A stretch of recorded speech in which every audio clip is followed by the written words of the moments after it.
First, kali ini Cinema Recap akan mencoba merecap alur trilogi film adaptasi Samurai X, dan dimulai dari film pertamanya yang berjudul Rurouni Kenshin yang rilis pada tahun 2012 silam. Siapa sih yang nggak tahu si Batosai ini? Ya benar sekali, film ini diangkat dari manga dan anime terkenal yang berjudul Samurai X dan sempat menghiasi layar kaca tanah air. Film ini berkisah tentang perjuangan seorang mantan pembunuh berdarah dingin yang ingin mengubur masa lalunya menjadi manusia yang lebih baik dan berjanji tidak akan membunuh lagi.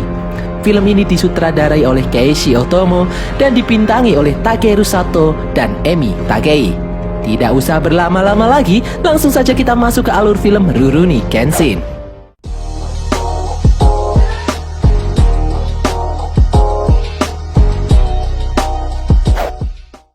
Di awal film kita melihat peristiwa peperangan Boshin antara pasukan Tokugawa dengan para pemberontak Isshin Shishi karena perselisihan politik yang cukup panas waktu itu. Perang yang sangat mematikan. Lalu kemudian muncul pasukan Shinsengumi dari pihak Tokugawa yang dipimpin oleh Hajime Saito. Di situ terlihat Saito yang juga seorang samurai mencari seseorang yang dia sebut sebagai Hitokiri Batosai atau sang pembantai berdarah dingin. Kemudian terlihat pedang yang berlumuran darah dan dipegang oleh pemuda dengan bekas luka berbentuk X di pipinya. Tatapan pria itu terlihat sangat dingin. Kemudian dengan cepat dia menebas semua musuh-musuh yang ada di depannya. Kecepatannya bagaikan angin yang berhembus. Tidak ada yang mampu menghalaunya menebas semua orang yang ada di depannya. Dan akhirnya dia terhenti tepat di depan Saito. Dia adalah sang Hitokiri Batosai. Saito dan Batosai saling menatap. Lalu kemudian terdengar teriakan kemenangan dari jauh. Terlihat rombongan pasukan membawa sebuah panji kaisar Jepang yang menandakan berakhirnya pemerintahan Shogun Tokugawa dan menandakan dimulainya era baru. Sang Batosai yang menyadari sudah dimulainya era baru, kini dia terlihat lelah berjalan menjauhi arena perang. Namun langkahnya sempat dihentikan oleh Saito yang memanggilnya. Meskipun perang telah berakhir, Saito masih berniat untuk duel dengan Batosai.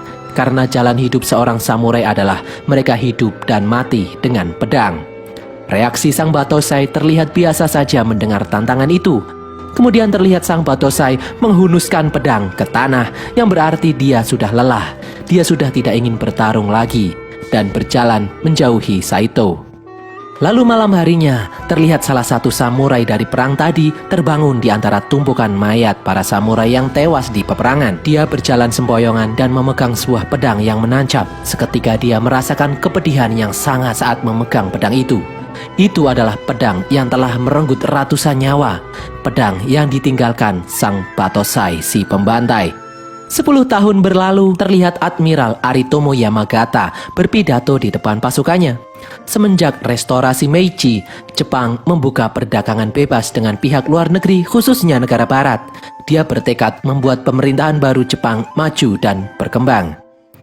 Kemudian Shin berpindah ke sebuah mansion yang sangat besar. Di dalamnya terdapat seorang saudagar kaya yang bernama Kanryu.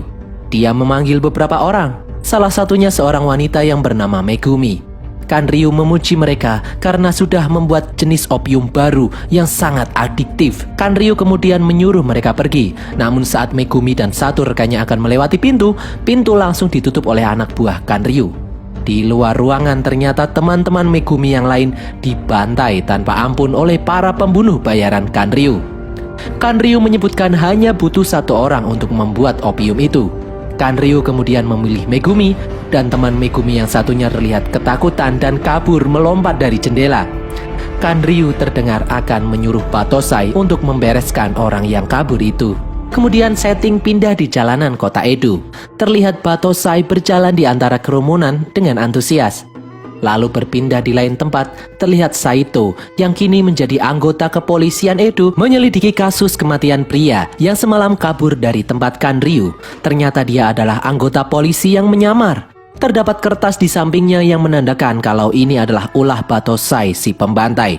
Namun karena Saito sendiri mantan samurai dan tahu seluk-beluk sang Batosai, dengan mudah Saito menyadari kalau itu bukanlah ulah dari Batosai.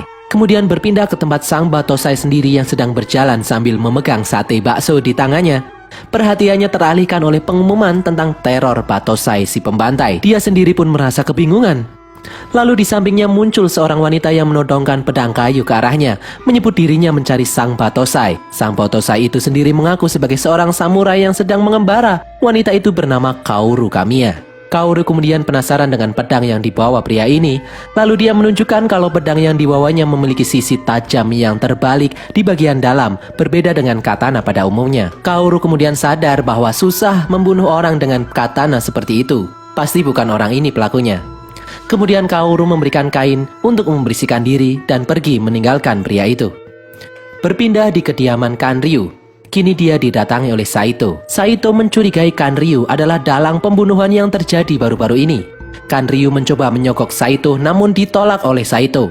Kanryu memperlihatkan anak buahnya yang kebanyakan mantan samurai yang tidak mempunyai tujuan di era Meiji saat ini. Kanryu memperlakukan mereka seperti binatang. Meskipun Saito sudah curiga, namun dia tidak mempunyai bukti. Jadi Saito tidak bisa menangkap Kanryu.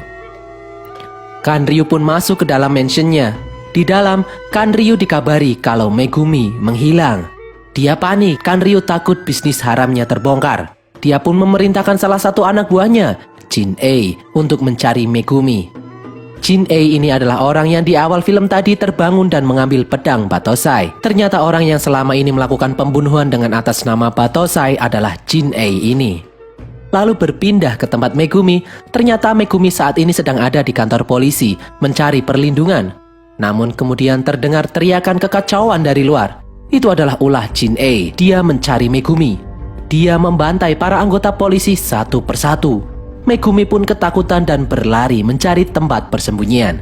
Megumi kabur dari tempat itu dengan menjebol jendela. Di tempat lain, Kaoru sedang di perjalanan menuju arah pulang. Di sana dia melihat hal yang aneh. Di atas jembatan penyeberangan, seorang anggota polisi tewas dengan luka pedang. Di belakangnya muncul Jin-ei. Kaoru mengenali Jin-ei dari lembar pengumuman sebagai seorang Batosai. Dia menantang Jin-ei dengan pedang kayunya. Jin-ei pun turun dan dengan mudah mampu menjatuhkan wanita itu. Saat Jin-ei akan mengayunkan pedang ke arah Kaoru, tiba-tiba muncul Batosai asli dan menyelamatkan Kaoru. Dengan cepat Jin-ei menyadari kalau pria ini adalah Batosai si pembantai yang asli. Batosai asli kemudian mengajak Kaoru untuk lari. Kaoru mengarahkan Batosai ke dojo miliknya yang bernama Kamiya Kashinryu. Kaoru menjelaskan tadinya tempat itu ramai, namun semenjak orang yang mengaku bernama Batosai melakukan pembunuhan berantai, tempat itu kemudian menjadi sepi. Sang Batosai asli memahami perasaan Kaoru dan kemudian beranjak pergi meninggalkannya. Keesokan harinya, Kaoru terlihat sedang bersih-bersih, ditemani murid satu-satunya yang bernama Yaiko. Dojo milik Kaoru didatangi oleh segerombolan preman bermaksud membeli dojo itu. Namun para preman itu bertindak tidak sopan dan merusak fasilitas yang ada. Saat sedang kacau, dari belakang datang Sang Batosai dan menghajar para preman itu satu persatu. Mereka pun bertumbangan. Dengan kecepatan yang dimilikinya, dia mampu menghajar para preman itu sekaligus. Batosai menjelaskan aliran pedang Sang Batosai sendiri adalah Hiten Mitsurugi Ryu. Aliran itu mampu bertarung dengan orang banyak sekaligus. Semua orang di situ termasuk Kaoru sadar kalau pria yang menolongnya adalah Sang Batosai asli yang sebenarnya. Kemudian datang rombongan polisi memeriksa keadaan. Sang Batosai asli mengaku kalau dirinya lah yang melakukan kekacauan ini dan tidak ada hubungannya dengan dojo milik Kaoru. Lalu polisi pun membawa Sang Batosai. Kaoru kemudian menghentikan langkah Sang Batosai. Kaoru ingin tahu nama asli Sang Batosai. Sang Batosai pun menjawab, namanya adalah Kenshin Himura. Polisi kemudian membawa Kenshin ke dalam penjara. Tak lama kemudian, Saito menemui Kenshin di dalam penjara. Dia mengajak Kenshin ke suatu tempat. Saito mengajak Kenshin menemui Admiral Yamagata, sang petinggi militer. Yamagata sudah mencari Kenshin selama 10 tahun terakhir. Jadi Kenshin ini dulunya adalah pembunuh berdarah dingin yang mengabdi kepada Kaisar Jepang memperjuangkan era baru yang dulu dikuasai oleh para shogun. Lalu Saito menunjukkan permasalahan yang sedang dihadapi negara, yaitu banyak beredarnya opium di kalangan masyarakat. Saito menyebut kalau perdagangan opium ini mengancam kedaulatan negara. Yamagata meminta bantuan Kenshin dengan imbalan jabatan di kemiliteran Jepang. Kenshin pun menolaknya karena dia sudah tidak ingin membunuh lagi. Saito memeriksa pedang Kenshin yang aneh dengan bagian yang tajam di sisi baliknya. Saito menguji Kenshin, mempertanyakan apakah bisa melindungi orang lain tanpa membunuh. Mereka berdua bertarung dan terluka terkena pedangnya sendiri. Yamagata akhirnya menghormati keputusan Kenshin yang sudah tidak ingin membunuh orang lagi. Kenshin pun dibebaskan. Di tempat lain, Megumi yang lari ketakutan di tengah derasnya hujan di perjalanan bertemu dengan Yahiko, murid Kaoru satu-satunya. Kembali lagi di depan penjara kepolisian, Kenshin dijemput oleh Kaoru. Awalnya Kenshin menolak untuk ikut dengan Kaoru karena masa lalunya sebagai pembunuh bayaran. Namun Kaoru mengetahui niatan Kenshin untuk menghapus dalam-dalam masa lalunya. Kaoru tidak mempermasalahkan masa lalu Kenshin yang gelap. Kenshin kemudian bersedia berjalan mengikuti Kaoru. Sesampainya di dojo, Kaoru memperkenalkan Yahiko, satu-satunya murid di dojo miliknya, kepada Kenshin. Kenshin mulai sekarang akan tinggal di dojo itu. Lalu tiba-tiba muncul wanita cantik dari dalam kamar mandi. Dia adalah Megumi. Yahiko ternyata membawa Megumi ke dojo itu. Kaoru terlihat kaget. Megumi dengan genit berkenalan dengan Kenshin. Terlihat raut wajah cemburu di wajah Kaoru. Kaoru kemudian memberi Kenshin baju ganti sepeninggalan ayahnya. Kenshin merasakan hal yang berbeda di dojo itu. Dia merasa diterima seperti berada di rumah. Hari berikutnya Kaoru mengajak Yahiko, Megumi dan Kenshin untuk makan malam di rumah makan sebagai rasa terima kasihnya kepada Kenshin yang telah menyelamatkannya. Kemudian datang Kanryu, terlihat sedang mencari seseorang. Saat melihat Kenshin, Kanryu langsung menghampirinya. Dia mencoba mempekerjakan Kenshin sebagai anak buahnya dengan imbalan uang yang sangat banyak. Kenshin menolaknya mentah-mentah, membuat Kanryu kesal. Lalu datang seorang pria yang bernama Sanosuke Sagara. Dia mengatakan bisa mengalahkan sang Batosai dan dia menginginkan uang itu. Sanosuke kemudian menantang Kenshin untuk bertarung. Kenshin bersedia dan mengajaknya bertarung di luar. Sanosuke memperlihatkan pedang besar miliknya yang bernama Zanbato. Di dalam pertarungan, terlihat Kenshin dengan mudah menghindari serangan demi serangan yang dilontarkan Sanosuke. Sampai Sanosuke capek sendiri dan dia kesal menyudahi pertarungan itu. Kenshin pun pergi meninggalkannya. Kanryu terlihat marah, tidak bisa mendapatkan Kenshin menjadi anak buahnya. Sementara itu di tempat lain, Jin-Ei kembali berulah, membantai polisi dan para preman yang menyerang dojo Kamiya milik Kaoru. Siang harinya Kenshin dan Kaoru melihat tempat pembantaian itu. Kenshin ditemui oleh Saito. Saito mengatakan seharusnya Kenshin membunuh para preman yang mengacaukan dojo itu sebelumnya. Jadi pihak kepolisian tidak akan ada korban seperti saat ini. Kenshin melihat seorang wanita yang menangis di samping jasad seorang polisi yang dikasihinya. Kenshin teringat masa lalunya. Saat dia berumur belasan tahun, dia sudah bekerja kepada pemerintah menjadi pembunuh bayaran demi kejayaan era baru. Kenshin membunuh dengan harapan semua rakyat hidup damai dengan adanya era baru nantinya. Kenshin ditugaskan membunuh beberapa orang samurai sekaligus. Dia menyerang mereka di jalan. Dengan mudah Kenshin melumpuhkan mereka. Namun ada satu orang yang kemudian bangkit, masih ingin berjuang karena harus melindungi orang yang dicintainya. Kenshin menebasnya sekali lagi. Pria itu tetap bangkit dan melawan hingga menyebabkan luka goresan di pipinya. Terakhir, Kenshin menusuk pria itu dari belakang dan mengakhiri hidupnya.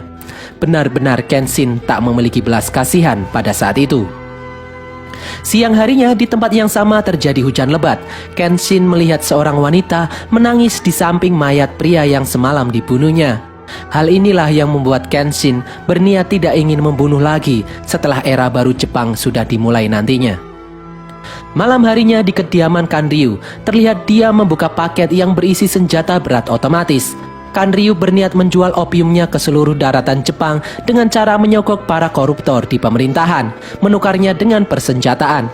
Di tempat lain, Jin-Ei mulai terobsesi ingin bertarung dengan Kenshin. Keesokan harinya saat Megumi memetik tanaman dan mengambil air, dia ditemui salah satu anak buah Kanryu yang bernama Gain. Gain memperingatkan akan terjadi hal yang mengerikan kalau Megumi tidak kembali menjadi pembuat opium di sisi Kanryu. Tak lama kemudian saat Kaoru dan Kenshin sedang memasak, terjadi keributan di luar. Banyak orang berbondong-bondong membawa kerabat mereka yang terlihat sakit. Megumi kemudian memeriksa air di tempat itu. Benar saja, ada yang tidak beres. Semakin banyak lagi orang datang ke dojo milik Kaoru meminta pertolongan.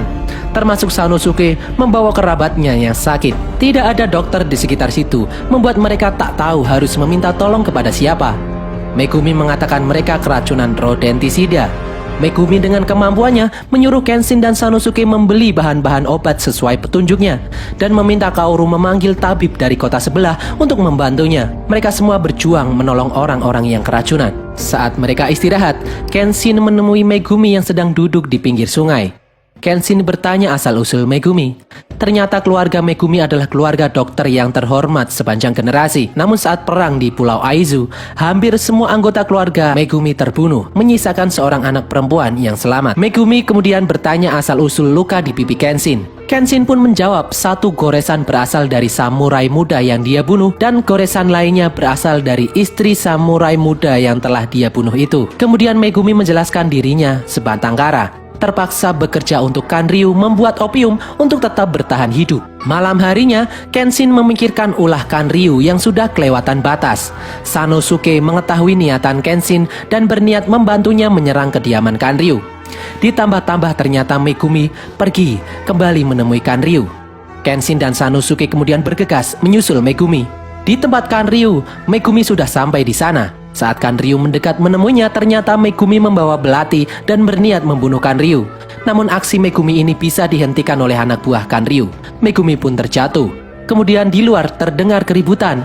Itu adalah Kenshin dan Sanosuke yang menerobos masuk ke markas Kanryu. Mereka berdua bertarung dengan ratusan anak buah Kanryu. Kanryu dari atas melemparkan uang. Dia akan memberikan imbalan yang besar bagi siapapun yang mampu membunuh Kenshin. Namun tidak ada yang mampu menghalangi langkah Kenshin dan Sanosuke. Kenshin pun mampu melumpuhkan mereka semua dengan mudah. Kenshin dan Sanosuke pun memasuki markas Kanryu. Di lantai dasar, mereka dihadang oleh salah satu anak buah Kanryu yang bernama Inui Banjin. Dengan kemampuan bertarung tangan kosong miliknya, Sanosuke kemudian melawan Inui 1 lawan 1, sama-sama bertarung menggunakan tangan kosong. Kenshin lalu melanjutkan perjalanan ke lantai 2 bangunan itu. Di lantai 2, Kenshin dihadang oleh Kain. Saat Kain membuka topengnya, terlihat bekas luka di wajahnya. Kenshin dan Kain pun bertarung. Di lain tempat, terlihat Inui adalah musuh yang sepadan bagi Sanosuke. Sedangkan Kain menyerang Kenshin dengan senjatanya. Mereka berdua bertarung dengan sengit. Kain mempertanyakan niatan Kenshin untuk tidak membunuh lagi. Kenshin menunjukkan pedang miliknya dengan mata tajam terbalik yang merupakan perwujudan sumpahnya untuk tidak membunuh lagi. Dengan susah payah, akhirnya Sanosuke bisa mengalahkan Inui. Dan Kenshin dengan usaha yang tidak mudah berhasil mengalahkan Kain, membuatnya lumpuh tanpa membunuhnya. Mereka pun melanjutkan perjalanan. Saat akan memasuki sebuah ruangan, terlihat Kanryu menembakkan senapan mesin miliknya. Lalu datang Saito di tempat itu untuk membantu. Setelah mengetahui kelemahan senjata milik Kanryu, Kenshin dan Sanosuke kemudian mengalihkan perhatian Kanryu. Saat perhatiannya teralihkan, Saito kemudian muncul dan membantu melumpuhkan Kanryu. Saito kemudian menangkap Kanryu. Kenshin dan Sanosuke akhirnya dapat menemui Megumi dan menyelamatkannya. Namun bahaya berpindah, ternyata Kaoru diculik oleh Jin-Ei. Jin-Ei memancing Kenshin untuk bertarung dengannya. Sesaat kemudian datanglah Kenshin ke tempat persembunyian Jin-Ei seperti dugaannya. Kenshin terlihat sangat marah. Emosi menyelimuti jiwanya. Tidak seperti biasanya, kali ini Kenshin langsung menghunuskan pedangnya. Jin-Ei sangat terobsesi untuk bertarung dengan sang Batosai. Terjadi pertarungan yang sangat sengit. Kenshin sempat tertusuk pedang Jin-Ei. Benar-benar pertarungan pedang tingkat tinggi. Kenshin sempat kewalahan menghadapi Jin-Ei. Jin-Ei kemudian menggunakan teknik Shin no Ippo, kemampuan seperti hipnotis kepada Kaoru. Jin-Ei mengatakan dengan kemampuannya itu dia melumpuhkan paru-paru Kaoru. Kaoru hanya akan bertahan hidup 2 menit saja. Untuk menghilangkan jurus itu, Kenshin harus membunuh Jin-Ei. Hal itu membuat Kenshin sangat marah. Dia kembali bertarung dengan Jin-Ei. Kenshin sempat tertusuk pedang Jin-Ei sekali lagi. Namun Kenshin masih mampu berdiri lagi. Kali ini raut wajahnya sudah berbeda. Terpancar wajah sang Batosai 10 tahun lalu kembali muncul. Dengan amarahnya yang sangat nyata, Kenshin bertarung dengan Jin-Ei dan mengeluarkan jurus andalannya, Ryu Suisen, dan menebas kepala Jin-Ei. Namun karena mata pedang Kenshin yang terbalik, terlihat Jin-Ei masih hidup. Coba kalau pakai katana normal, sudah terbelah pasti. Kenshin kemudian menggunakan sarung pedangnya mematahkan otot dan persendian Jin-Ei, membuat tangan kanannya lumpuh permanen. Dan demi menyelamatkan nyawa Kaoru, Kenshin membalikan pedangnya dan bersiap menebas Jin-Ei sekali lagi menjadi seorang pembunuh. Saat Kenshin mengayunkan pedangnya, terdengar teriakan Kaoru menghentikannya. Kaoru akhirnya bisa terlepas dari pengaruh hipnotis Jin-ae. Kaoru menangis, tidak ingin Kenshin kembali menjadi seorang pembunuh. Dia tidak ingin Kenshin membunuh lagi dengan alasan apapun. Kenshin dengan wajah penuh amarahnya terdiam mendengar perkataan Kaoru. Melihat Kaoru yang menangis memohon Kenshin untuk tidak membunuh lagi, membuat Kenshin tersadar. Namun di belakang, Jin-ae masih bisa bangkit. Saat Jin-ae bergerak, ternyata dia menusukkan pedang ke perutnya sendiri. Jin-ae melakukan harakiri. Kenshin kemudian membawa Kaoru yang terluka. Berpindah di tempat markas Kanryu, akhirnya Kanryu dan anak buahnya ditangkap dengan barang bukti opium miliknya. Sementara itu di dojo Kamiya Kashin, terlihat Kaoru yang terbangun dari pingsannya. Kaoru kemudian mencari Kenshin ke sana kemari, namun tak berhasil menemukannya. Dia takut Kenshin kembali mengembara. Saat Kaoru akan keluar dojo, dia melihat Kenshin di hadapannya. Ternyata Kenshin pergi sebentar membeli sayuran. Kini Kaoru tidak sendiri lagi. Di sekitar Kaoru berkumpul Kenshin, Megumi, Sanosuke, dan Yaiko, keluarga barunya. Kaoru pun menitikkan air mata bahagia melihat Kenshin yang memilih tinggal di dojo milik Kaoru. Dan berakhirlah rekap alur film Rurouni Kenshin ini, guys. Mimin sangat suka film ini, apalagi pengisi soundtrack film ini adalah salah satu band kesukaan Mimin, yaitu One Ok Rock. Jadi pingin nyanyi. By the way, semoga kalian terhibur. Berikutnya akan Mimin bawakan seri lanjutan Rurouni Kenshin Part 2, Kyoto Inferno, yang rilis pada tahun 2014, yang pasti lebih seru lagi. Makanya jangan lupa untuk subscribe dan nyalakan loncengnya agar kalian tidak ketinggalan keseruan dari kami. Jangan